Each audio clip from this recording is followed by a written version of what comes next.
you, Joseph? Good. How are you, Richard? I am doing very well. The subject of Cam Newton's genuineness seems to be coming up over and over again. How do you find him when you sit down with him in quarterback meetings before big games, Joe? Great. Every week I've walked out of there more and more impressed with the depth of his knowledge of what's going on around him. And it's not just football related. I think he's a studier, not just of X's and O's, but of different sports, their histories, what made champions, what broke champions. He is a really diverse guy and somebody that is not just the touchdown celebrating, dancing, costume change during pregame warm-up player. He is a hell of a player and a really unique physical specimen that I don't think we've ever seen at that position. It was clear when he came out he was different than everybody else, and he's been really developed in a great way by Mike Shula, their offensive coordinator, to where I don't see anybody stopping him right now. So out of all that you just said, the thing that leaps out at me is studying from other sports on how to be a champion in general. Give me an example of that. Well, the one he really talked about most was Michael Jordan, and the relationship that they have had in the time that Cam has been in Charlotte. So they've gotten together. Troy and I actually went over and said hi to Michael in whatever luxury box he was in 2 weeks ago in the Seattle game. And he talked about it, how much of a real studier and hard worker Cam Newton has become. I don't know what he was like when he first came into the league. We didn't do a ton of their games. We talked to him about him putting the towel over his head and hanging his head over on the sideline during our production meeting. And he said, yeah, I couldn't stand losing. And I was in a position where I was hearing guys on my own sideline talking about where they were going that night and not worrying about the fact that the game wasn't over, whether we were winning or losing, and I couldn't stand it. And I get it because he's been a winner at every stop in his athletic life. And that really was why he was over there hanging his head, according to him.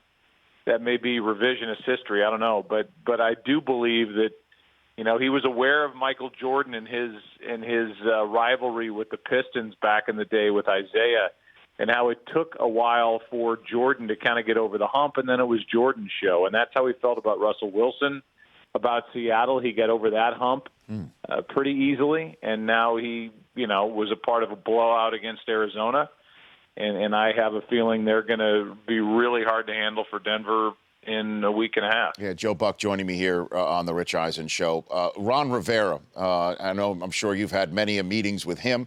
And the interesting thing is certainly in this league where coaches get blown out year 2, year 3, in the third year when they're 1-3 after 2 subpar years, a lot of people are calling for his head. And what is it about him that has turned this thing around? What does he lend to the situation that fosters the winning from your position? Yeah, Joe? he talks about it. You know, he felt like he was on his way out. And the guy that he talked to, Jerry Richardson, put him in touch with John Madden. At some point decades ago, Madden and Richardson were together at an event and really struck up a great conversation and friendship, and they had kept in touch. And Ron was searching, and Jerry Richardson put him in touch with John Madden. He said, this is the guy you need to talk to figure out how to be a great coach in the NFL. So he called him, and they formed this relationship where John has kind of become his mentor. And we mentioned it during the game that Ron said his biggest mistake was not putting a former head coach on his early staff because he just didn't know how to do it. And he felt like he was trying to do it the way he had seen others do it, but he wasn't on the inside there. So he was not really himself. And John Madden's big word of advice was, do it your way. They're going to fire you anyway. Do it the way you want to do it and what feels right in your gut. And like we talked about on Sunday, that's probably where Riverboat Ron developed, and he started going about things his own way, and I think he's developed into one of the best coaches in sports, not just the NFL. Emmy Award winner 7 times over, Joe Buck, joining me here on the Rich Eisen Show. So how do you see Super Bowl 50 playing out, having seen Carolina so up close and now Peyton Manning's potential final ride after we heard what he said to Bill Belichick, caught on NFL Films cameras, that he thinks it's his last rodeo? What do you think? Yeah, I tend to get biased by the teams that I see in person and that I'm around more. And so had I been around Denver, and I haven't been around them all year, I'd probably have a different feel than I do right now. But having sat in the booth in Charlotte and having watched that game, I just don't see Carolina being beaten by the Denver Broncos. I think defensively, they are going to present problems for Denver's offense. I know Denver's defense is fantastic, but Cam is a unique guy, and every time you get pressure on him, that's fine, but you better contain him because you're forcing him out into doing what he does better than anybody at that position, which is run. And if you don't, and if you just play contain, he now can sit back there and beat you with his arm. I just, even without Kelvin Benjamin and a legit weapon on the outside, he's got the great tight end. I believe that Carolina is the better team. Do they win?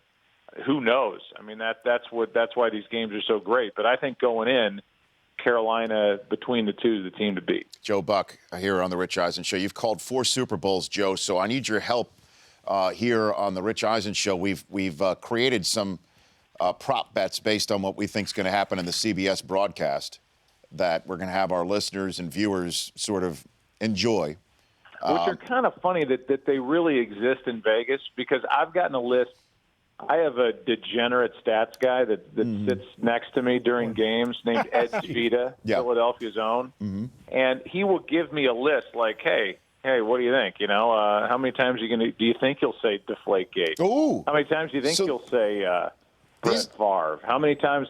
I'm like, I have the ability to say these things 0 times. So if I wanted to just cash in Vegas, I'm in control of what comes out of my mouth most of the time. Yeah. So especially when I'm sober. So I would say that it's a joke, the prop bets. But go ahead. But no, so I don't know if we were just having fun. I didn't know that these could actually be real. They're in Vegas. They are in Vegas. They can be bet on.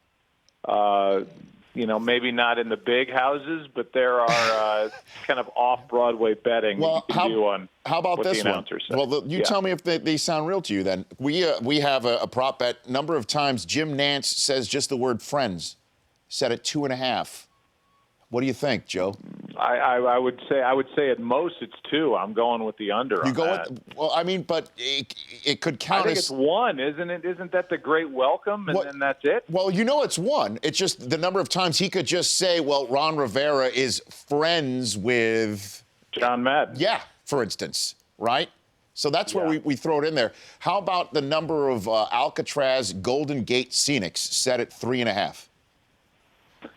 I go under again. Really? Because, I go way under because I'm thinking once.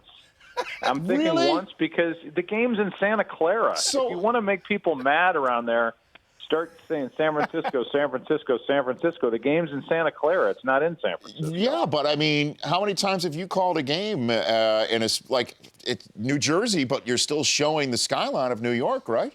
You're doing that? Yeah, I don't know. I do not know why you're yelling at me right now. Okay. I have no idea. With 4.5 is the number of times we hear the phrase passing the torch. What do you think? Passing the torch.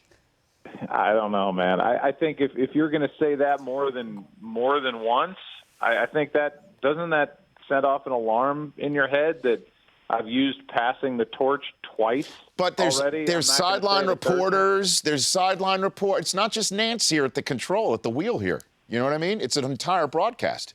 I think you're way high on all these things. I'm saying under so far to everything. Okay, and then here's the one that's the big money winner potentially. Number of times Phil Simms says either Gwyneth or Paltrow.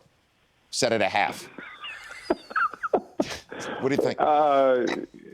Yeah. But the reference is what? Because of Coldplay? Yeah. Or maybe Sims saw the movie Seven or Shallow Hal. Yeah, Shallow Hal the night Shallow before. Hal, He could have, right. yes. You never know. He could be. What's in the box? That's right. Box. Right. Yeah, You I never like know. the half.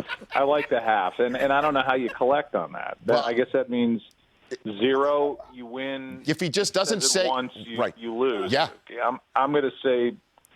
I'm going to go under the half even. Oh. I don't think Gwyneth Paltrow comes into the conversation in Super Bowl 50. Somehow, Okay. that entire crew will avoid it. I don't know, it could Oh, be- you said just Sims, by the way? Sims, that's it. Strictly Sims? Strictly Sims. Strictly Sims. Strictly Sims. Yeah, I still go under. I don't know, Jim. I saw Shakespeare in Love Jim. last night. I mean, it could be. We could get that. Great sitcom, by the way. No. Strictly Sims. Good. I think, what's the other Fiennes? It's not Ray Fiennes, but Joseph. Yeah. I think he has a chance of saying Joseph Fiennes more than he does Gwyneth The other Paltrow. Fines. Yeah, who's the other? I love it. Fantastic. Yeah. Okay. Yeah. So you got Baffert tonight, 8 o'clock on Undeniable with Joe Buck Oh, tonight. I forgot about that. I Yeah. got to watch that. Yeah. Well, you don't have the DVR set? You don't season pass I do. yourself, Joe? You I got do. it. They're piling up, though. I got to start going through them. I don't really like watching me do those interviews. Okay. Go ahead, Twitter. Say, we don't like it either. No, come on. But yeah, no, it's hard for me to watch. I was there. I know what they said. Yeah. The only one I've watched so far, really front to back, is Aikman, because I enjoyed that one a lot with Yeah. a really good friend. Well, you know what? You guys do such a great job calling the games. I look forward to seeing you in San Francisco. Okay, Joseph? Okay, Jim. Thanks for joining me. That's Joe Buck. The Rich Eisen Show, weekdays at noon Eastern. On Audience.